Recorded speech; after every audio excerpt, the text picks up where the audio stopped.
estar aqui com vocês, né? Meu nome é Cleiton Ferreira e estou muito feliz realmente de fazer parte desse movimento Trincheira. É um movimento que dá bastante voz e oportunidade. Eu costumo dizer que quando a gente fala de comunicação, de oratória, não dá para aprender a nadar sem cair na água, não é? Então, é impossível aprender a se desenvolver na sua comunicação sem a gente estar aqui na frente, sem a gente se desafiar. E é isso que eu vou trazer um pouco aqui, um pouco da minha história, porque se aplica muito nesse conceito de oratória de milhões. As pessoas perguntam, por que oratória de milhões? Né? Então, assim, óbvio, não dá para ser oratória de centavos, né? Tem que ser oratória de milhões, e com a nossa comunicação e oratória a gente vai muito longe, tá? E eu trago do zero ao palco. Por que do zero ao palco? Porque quando se eu mostrar um pouco aqui, eu vou trazer um pouco da minha história. Eu era um cara extremamente travado, eu nunca imaginaria que estaria aqui com vocês, né, palestrando aqui, em alguns palcos também aí pelo Brasil, fazendo treinamentos e muito mais. Então, de fato, eu vivi isso, do zero aos palcos, e de fato eu quero trazer um pouco aqui para vocês, tá? Hoje eu sou especialista em comunicação e oratória, né, pós-graduado em comunicação e oratória, Master Trainer, trabalho hoje para uma das grandes empresas de tecnologia hoje do Brasil, tá? Principalmente desenvolvendo pessoas com relação a vendas, com relação a ambientes tecnológicos, atendimentos e muito mais. E eu estou entrando nesse ambiente de vendas e de marketing pessoal, de treinamento em comunicação oratória, como eu falei, né? E algumas pessoas trouxeram aqui que, às vezes, o que você passa na sua vida, a sua maior dificuldade, ela tem, em alguns momentos, né, conexão com o seu destino. E se eu vivi isso, né, a possibilidade de sair do zero até os palcos, pode ter certeza que qualquer um de vocês consegue sim, tá? Eu era um cara extremamente travado, eu nunca imaginaria que estaria aqui hoje, eu nunca imaginaria, né, hoje eu atendo a diversas empresas, vocês estão vendo aí, a TIM, a Claro, a Vivo, a Magalu, Copenhague, outras grandes empresas inclusive multinacionais, fazendo treinamento. Eu nunca imaginaria que estaria aqui hoje, né? E sim, aqui alguns momentos em palcos, né? A gente olha aqui alguns eventos em cinema, alguns eventos em circo. Eu não sou palhaço, mas alguns eventos no circo, né? Conectados, por exemplo, aqui a gente fez com a Vivo, a magia das vendas. Então, trazendo aí para os vendedores argumentações e muito mais, que quando eu olho para esse momento aqui, eu falo, caramba, realmente todo mundo consegue chegar lá, se a gente realmente se dedicar e colocar em prática. E aí, como eu falei com o Gustavo, né, quando a gente teve o primeiro contato, eu falei, cara, parabéns pelo seu trabalho, porque não dá para aprender a falar em público sem falar em público. Não dá para aprender a desenvolver habilidade sem praticar. E esse é o ponto. E aí, quando se fala de trincheira, a trincheira é muito isso. A gente tem visto aqui, né, alguns palestrantes vindo aqui se expondo. E o desenvolvimento vem através da exposição. Mas a gente está vendo isso aqui e nem sempre foi desse jeito, tá? Falar em público para muita gente, grandes lives, 1.000 pessoas, 2.000 pessoas. No passado, o medo me paralisava. Gente, vocês não têm ideia, né? Eu tinha muito, mas muito medo de falar em público. Em 2010, eu ganhei uma bolsa de História, para cursar História, e todo mundo que já fez licenciatura, tem alguém aqui que já fez licenciatura? Olha, sabe que tem os seminários, né? Na faculdade sempre tem os seminários e a gente tem que apresentar. E detalhe, eu lembro que a primeira vez que eu fui falar em público, eu fui apresentar o seminário, eu estudei muito, gente, na boa, eu estudei bastante, eu me dediquei. Só que quando eu cheguei na frente de todo mundo, Cleiton, é a sua vez. Travou, deu branco, né? As pernas tremiam, a barriga, sabe, só dava vontade de ir ao banheiro. Não sei se alguém já passou por isso aqui, gente. E eu falei, caramba, não é possível. Eu lembro que o polo que eu estudava era ali na Pituba. Eu saí da Pituba, eu morava em Brotas. Eu saí da Pituba andando. Normalmente eu pegava o ônibus lá, né? Pegava o ônibus, ia para Brotas. Eu cheguei quase em casa andando. Eu fui andando e eu olhava assim, eu falei, caramba, o que eu vou ser da minha vida? Não é possível. Eu estudei, Eu me dediquei, mas não dava certo. Eu falava, eu travava. Eu falava, desculpa o termo, mas eu falava, eu era um bosta. Eu me sentia assim. Eu me sentia desse jeito. Eu lembro que eu cheguei até no Itaigara, aqui próximo ali, chegando, eu já subi a ladeira ali, né, da Cruz da Redenção. Aí eu falei, pô, não, tá tarde, assim, são umas 10 horas. Não. Eu falei, vou subir ali não. Mas cheguei ali, eu falei, não, vou pegar o carro agora, subir. E pensando, o que é que eu vou ser da minha vida? Porque nem falar eu sei. Eu tenho medo, me trava, eu estudo e não funciona. Mas foi naquele momento que eu mudei o jogo. Refleti, o que é que eu vou ser da minha vida? Mas eu falei, não, eu não posso aceitar isso. Eu não vou aceitar continuar com esse medo que me paralisa. Porque de verdade, gente, sentir medo de falar em público é normal. Quando a gente vai subir aqui no palco, sentir medo é normal, porque a gente valoriza aquilo, isso faz parte do ser humano. Se você não sente medo, você não é um ser humano, você, né, realmente está em outro lugar. Dale Carnegie, eu não sei se vocês conhecem, Dale Carnegie é um dos, né, escritores e fala muito sobre, tem aquele livro famoso, né, Como Fazer Amigos e Influenciar Pessoas. Acho que, enfim, uma grande parte acredito que conhece aqui. E ele tem até um livro que fala sobre como falar em público e influenciar pessoas no mundo dos negócios. E ele diz, existem 2 tipos de palestrantes. Aqueles que sentem medo e aqueles que não são palestrantes. Porque todo mundo tem aquele friozinho na barriga. Se é importante para você, você tem um frio.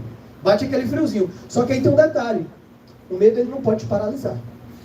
Esse é o ponto. Você tem que treinar a tal ponto de o medo não te paralisar. E você conseguir chegar e fazer acontecer.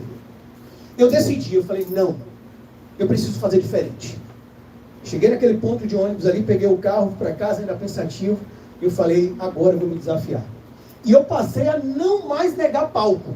Em todas as oportunidades que eu tinha de falar em público, gente, antes disso, o pessoal falava, alguém que fala alguma coisa? Eu falava, não, eu me escondia. A partir desse momento aqui, na empresa, nesse tempo aqui, eu era promotor de vendas. Eu lembro que os supervisores falavam assim, alguém tem alguma coisa para falar? Eu não tinha nada, eu falava, eu. Eu comecei a me desafiar, eu falei, eu quero, mas mentira. Eu não queria, ir travado. Eu falei, eu preciso combater esse medo. Não é possível que eu tenha ideias, eu tenho criatividade, mas na hora de vender essas ideias, porque não adianta ter ideia, né, gente? Você precisa saber vender essas ideias. E o negócio está aí. Eu passei a nunca mais negar palco, todas as oportunidades. Só que assim, eu não imaginava que ia ser tão poderoso. Não só a questão de vencer o medo, mas também, a partir desse momento que eu passei a não mais vencer, ou não mais negar palco, eu comecei a ganhar visibilidade dentro da empresa que eu fazia parte. Né? Hoje aqui eu acredito que grande parte é empreendedor. Mas tem um conceito de intraempreendedor, porque eu posso empreender dentro do negócio de alguém, não é? Então hoje existe um conceito de empreendedor, existe de intraempreendedor. E assim, não está errado um ou outro, né? Assim, porque as pessoas falam, só presta se for empreendedor. Calma, né? Assim, você empreende no negócio dos outros para você empreender para você. Você testa dentro do negócio dos outros. Então você tem oportunidade. Isso é muito legal. Eu falei, cara, comecei a ganhar visibilidade. E é bacana, fui promovido. Fui promovido para que área? Área de treinamento. Aqui sou eu apresentando no tempo que tinha Oi, ali no Cabula, né? No auditório da Oi e tudo mais novinho. Só que aí tem um detalhe, né? Levantava a mão e ia com medo mesmo. Esse é o desafio. Então você tem medo? Vai com medo mesmo. Vai desse jeito, se joga, mergulha. Mergulha, você vai desensibilizar o seu cérebro. E vai chegar um momento que você vai falar, caramba, é possível. E eu fui. Gente, você acha que eu ia apresentar aqui e não tinha medo? Não, eu tinha. Mas não tinha outra opção. Graças a Deus, eu fui. Olha, uma decisão sua. Eu não imaginei que chegaria. Lembra, no início, eu tinha medo e eu falava, o que eu vou ser da minha vida? Era um medo tão grande. E do nada, eu sou promovido e tenho que estar onde? No palco. Então talvez, uma decisão que você tome agora, você não entende, você não sabe do futuro. O futuro pertence a Deus. A única coisa que a gente tem é o presente para viver hoje. Mas você planta. Você vai plantar, e aí virei instrutor de treinamento na Motorola, fazendo treinamentos aqui para, enfim, várias empresas. Só que aí tem um detalhe. Tem um detalhe aqui interessante. O medo ainda era grande. E agora era desconfortável. Porque assim, o pessoal, Cleiton, vamos lá. Você precisa apresentar. Tem 300 pessoas na sala. Meu Deus do céu. Mas não tinha jeito, né? Eu tinha que buscar, me desafiar e realmente fazer diferente. E aí, gente, estudando, eu precisei estudar mais, buscar mais leituras sobre comunicação e oratória. Porque antes eu ia muito no feeling. Falei, eu vou fazer, eu ia fazendo. E fazendo tem uma diferença. E comecei a estudar. E, inclusive, né, sempre gostei, minha formação é em gestão financeira, a principal. Eu fiz pós-graduação em comunicação e oratória. Mas antes, aí você fala, Cleiton, mas no início você fez história. Eu fiz história, era tão, né? Para mim, eu falei, caramba, né, os seminários eram tão desafiadores, deixa eu largar. Larguei. Eu fiz um monte de coisa, né? Eu fui para a área de tecnologia, fiz ciência e tecnologia na UFBA, mas minha formação, que eu sempre amei, era em gestão financeira, e é em gestão financeira. E aí eu conheci, obviamente, nos livros, Warren Buffett, né, que é um dos maiores investidores do mundo.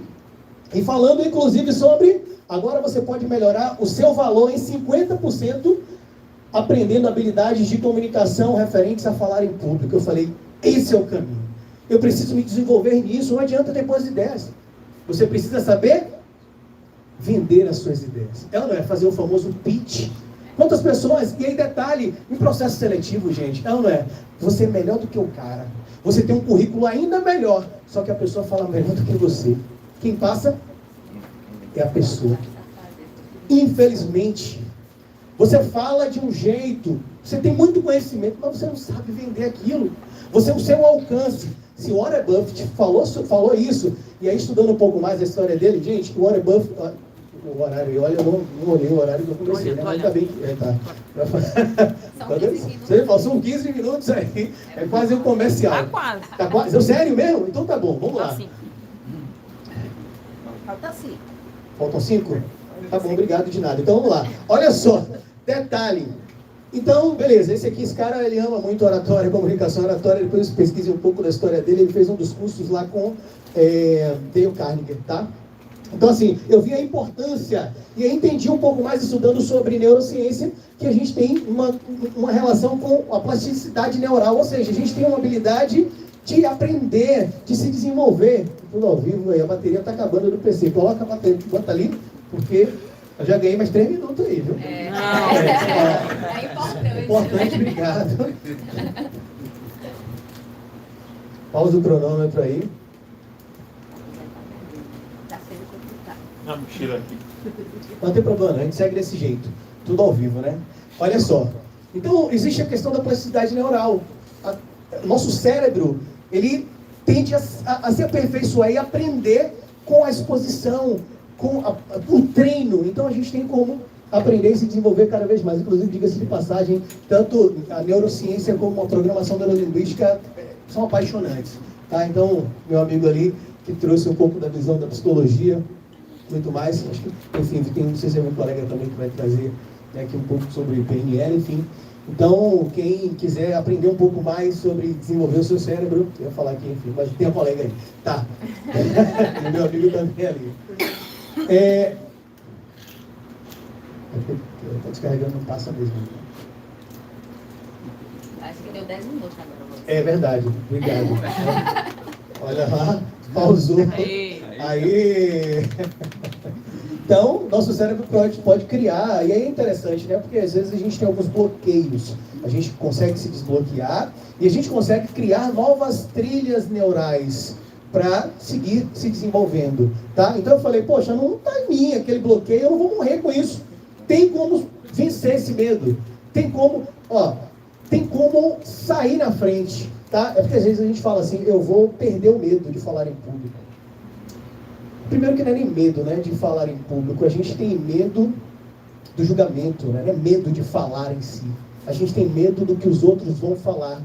E, enfim, envolve outras questões aqui que eu não vou entrar nesse tempo, senão meu tempo acaba. Mas entenda que é possível sair do zero e ir ao palco. Qualquer um que está aqui, tá? Basta tomar uma decisão e buscar, né, os métodos. E tem uma chave. Que chave é essa, Cleiton? Eu entendi que existe uma influência mútua. A sua mente influencia o seu corpo e o seu corpo influencia a sua mente diretamente. É por isso que M. Kant traz muito sobre as poses de poder, né? As poses de poder. Quando você faz poses, Algumas poses, por exemplo, como você trazer a pose do super-herói, né? Então, o foco não é esse aqui, mas algumas poses conseguem modificar os seus estados emocionais e mudar aí as suas conexões neurais, trazendo muito mais segurança e confiança na hora de falar em público. E aí eu elenquei aqui, gente, entendendo que existe uma influência mútua entre a mente e o corpo, eu elenquei 3 passos. Eu quero vencer o medo de falar em público. Eu quero sair do zero ao palco. Olha só, você precisa ressignificar sua mente, mudar essa mentalidade. Você precisa treinar, terapia da exposição gradual. Treinar de forma gradual. Não dá também para você ir para a academia do nada pegar muito peso. Não, você vai aos poucos. E eu vou mostrar um pouco para vocês aqui dentro do meu tempo. E combater a noradrenalina, ou seja, as substâncias, quando você vai fazer uma apresentação, às vezes você fica tenso. Às vezes você fica muito nervoso. Então existem técnicas aqui. Cleito, que técnica? Ressignifiquei. Eu entendi que a oratória não é dom, é uma habilidade. E a habilidade ela se constrói através de treino, através de método, de passo a passo. Todo mundo que se dá bem na comunicação treina. Gustavo fala muito sobre comunicação. Se ele não treinar, não adianta. Obrigado. Olha só. Além disso, falar em público é sobre oportunidade. Então veja como oportunidade, aí significa sua mente. A oportunidade não é medo não, você vai brilhar. Sentir medo é normal do ser humano. Então entenda isso. O negócio é não deixar o medo dominar. Tudo bem? E tem técnica. Segunda coisa, exposição gradual. Então estude o conteúdo, estude bastante sobre aquilo, não dá para chegar e falar de qualquer jeito não, tá? A prática, então pratique em frente ao espelho. Eu praticava muito em frente ao espelho, eu tinha essa dificuldade, às vezes eu viajava para fazer treinamentos de lançamento de produtos, enquanto os amigos iam dormir, eu ficava no banheiro. Mas ficava no banheiro com o notebook treinando em frente ao espelho. Eu falei, e aí, tudo bem? Olá, seja bem-vindo, tudo bem? É isso, tá? E tem como, tá? E faça ajustes, corrija. E depois disso você vai fazendo aí seus treinamentos e live e muito mais, tá? E antes de entrar em cena, faça uma pose. Quando a gente fala aqui de poses do herói, então pesquise um pouco aí sobre MCUD e algumas outras pessoas que falam sobre essa questão, né? O seu corpo modifica os seus estados emocionais. Sorriso, sorria sempre. O sorriso, você está nervoso, quando você sorri, você manda uma mensagem para o seu cérebro que está tudo ok. Então tá dando ruim, sorria. Né? A bateria acabou, sorria. Né? O notebook está parando, sorria. O microfone, sorria. É isso. Além disso, a respiração diafragmática, respire, respiração quadrada. Eu não vou entrar nesse ponto aqui, mas existe um tipo, depois pesquisa, respiração quadrada. Quando você faz isso, existe um nervo que passa no seu diafragma, no seu abdômen, no nervo vago. O meu amigo está balançando a cabeça porque conhece. E esse nervo vago, sabe o que acontece? Sabe o que acontece quando você faz isso? Você se concentra, você respira de forma quadrada, uma respiração quadrada, respira, conta 4, parou, automaticamente você atinge o seu sistema nervoso parasimpático, você fica tranquilo, tá? Quantos minutos? 1 minuto, não sei. Mas entenda que existe um movimento que é científico, tá? Então estudem também sobre, e é isso tudo que eu estudei, tá? Então estou trazendo para vocês sobre neurociência aqui, ó. A teoria do cérebro trino de Paul MacLeod, que fala que nós temos 3 áreas cerebrais, o nosso cérebro é dividido em 3 áreas. A área do cérebro reptiliano, límbico e neocórtex. Entendendo que quando você aprende aqui a controlar suas emoções, através de treino, quando você treina, desensibiliza o seu cérebro falando assim, olha, quando você fica nervoso, seu cérebro reptiliano fala, corre, porque quando você está nervoso, você faz isso, né? Eu não quero falar, meu Deus, eu estou nervoso, e aí você só quer sair daquilo. Tem gente que fala rápido, eu estou falando só por conta do tempo, tá? Mas não é porque eu estou nervoso da agora. Só que você está nervoso, o que acontece? Você só quer correr, você fala, tá branco. Aí, quando você treina muito, o seu neocórtex, que é a sua parte racional, fala, não, calma, tá tranquilo, tá de boa, porque você treinou muito, tá? Então, é sobre isso. Eu ia falar sobre retórica de Aristóteles. Quando você for fazer uma apresentação, sempre traga. A minha amiga falou aqui sobre dados. Né? Dados, lógica. Dados, lógica, patos, emoção. Ela trouxe a parte da emoção aqui, parabéns. Ela emocionou, ela falou, olha, eu passei por isso, eu vivi isso. Aí muita gente começou a se emocionar. Ela trouxe o quê? A emoção, patos. E ethos, ela falou, olha, eu me formei, meu amigo falou, me formei em tal lugar, então ela trouxe esses 3 pontos aqui e gerou credibilidade para o seu ambiente. E nunca se esqueça de ter entusiasmo. Minha amiga falou aqui, já finalizo em 1 minuto, a minha amiga falou, olha, minha palavra aqui de habilidade é entusiasmo. Entusiasmo vem do grego, gente, que significa estar cheio de Deus ou inspirado por uma força divina. Quando você fala com entusiasmo, você conecta as pessoas. Você conecta com as pessoas. Então nunca se esqueça que você precisa usar esses elementos aqui para ter muito mais força. Porque aqui a ideia é oratória de milhões, do zero ao palco. Aqui eu já estou no palco, tá? No palco você tem, né, a questão de usar o ethos, patos e logos, e além disso, você nunca esqueça, entusiasmo e usar a senoide emocional. Trazer altos e baixos. Nesse instante eu fiz algumas pessoas sorriram aqui, e em alguns momentos trazendo a reflexão, tá? Oratória de milhões, vocês são incríveis, e não esqueçam, a sua voz pode mudar destinos. Obrigado, gente. Valeu. E aí depois, não esqueça, gente, uma conexão aqui, eu falar, se conecta comigo ali, Cleiton Ferreira, lá no Instagram, tá? E aqui, enfim, depois a gente, entre outros aspectos. Mas obrigado.